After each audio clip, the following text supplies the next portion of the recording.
Magandang gabi, bayan! Ako po inyong kabayan, Lunay Di Castro. Ako naman po si Corina Sonses. At ako naman po, si Ted Nailon. Ito po ang TV Patrol! At ito na po ang mga nagbabagang mga balita. Nakadalawang medalya na po ang Pilipinas sa nakaraang 2024 Paris Olympic. Nang magkasunod itong masungkit ni Carlos Loyo. Nagpapatrol. Excuse me po. Karen Damila, masok! Yes, gabayin, andito nga tayo sa Paris kung saan kasalukuyang ginaganap yung Olympics. Halika't kakausapin natin si Carlos Loyo. Andito nga siya ngayon sa aking Loyo.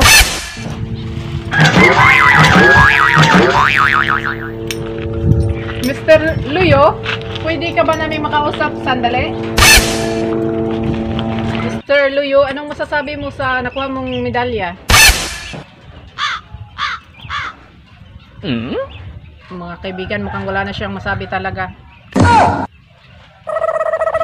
Parang gusto niya nang tumakbo ulit, kaya wag na natin siyang istorbohin mga kaibigan at iintay na lang natin na manalo siya ulit ng gold medal.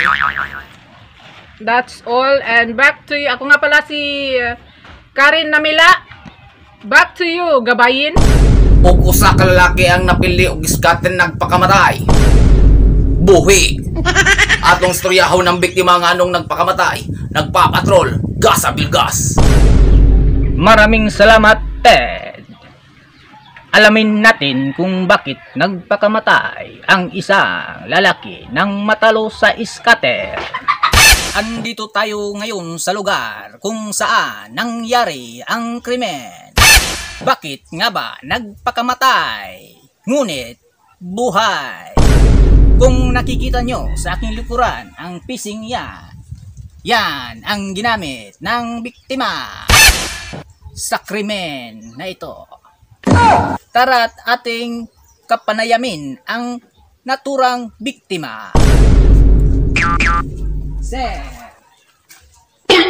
bakit mo nagawang magpakamatay nang dahil sa iskater? Tanawan, pildi na po do. At ang tanong ng lahat, bakit dyan mo inilagay ang lubid sa iyong paa at hindi sa iyong leeg? Istingan ako sa liog kaganihan, murag di man ko kaginawa eh. Sakit kayo? At yan po mga kaibigan, ang sagot sa ating mga katanungan kung bakit nagawa ng biktima ang karumal-dumal na krimen na ito. Back to you, Ted Nailon. Salamat, Garza Bergas. Dako naman tayo sa balitang kababalaghan. Handa na ba kayo?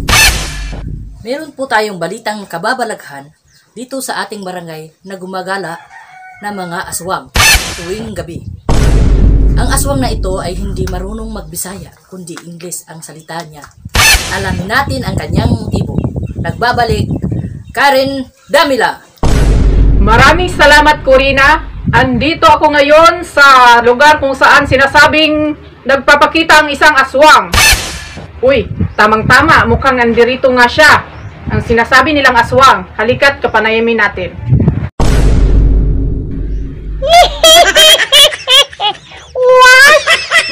Mga kaibigan, totoo pala yung sinasabi nilang hindi daw nakakaintindi ng Tagalog yung aswang. Halika, tanungin natin ng English. Aswang? Why are you here? I will drink blood. By the way, what is your name? I'm Pia Wurswak. At yan po ang kabuuang ulat dito sa hinihinalang aswang sa barangay Tiling-Tiling. Ito nga po pala si Karen Damila. Back to you, Corina. At alamin naman natin ang ulat ng panahon mula kang Kuya Kim. Pasok! Maraming salamat, Ted. At ito naman po ang lagay ng panahon para bukas.